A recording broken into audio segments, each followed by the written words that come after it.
we're ready to finish. I let it dry for 2 hours, the neck's on tight.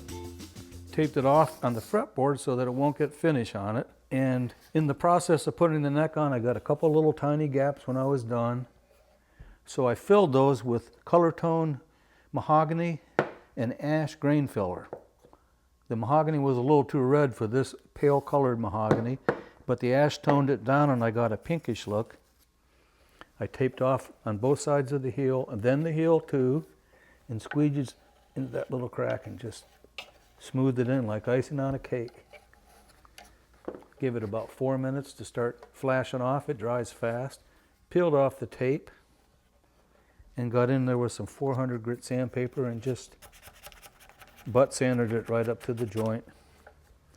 And now it's ready for Steve Miller to come in and give us a finish. For finish, I'm going to use wipe-on poly. It's very easy to apply. We're putting it on with this t-shirt and a cotton ball, just like so. It's very forgiving. It's very easy to do.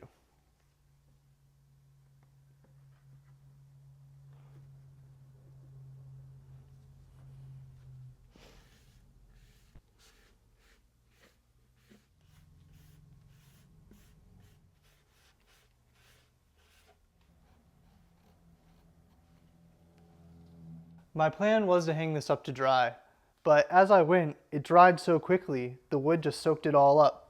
So I feel fine laying it over just like this. I think it dried so fast because it was the first coat and the wood sucked it all up. This is ready for the last coat of finish, and we're going to sand it out one last time with 400 grit sandpaper.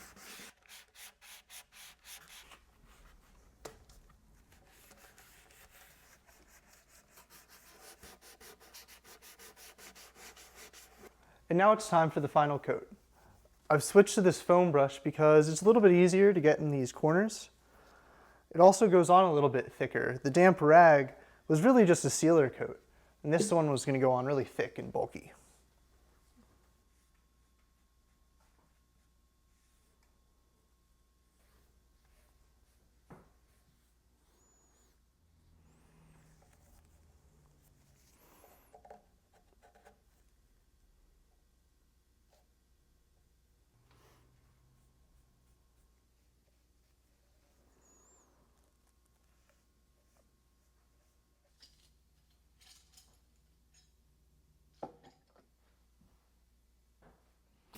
So that is one coat of rubbed on poly with a cotton ball and a rag, soaks into the wood.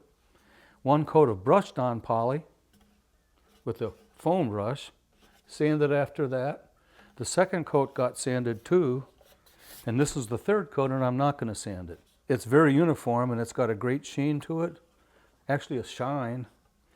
If that's too shiny for you, you could take some steel wool, 4/0 steel wool, and dull it down and get a satin look. I like it like this.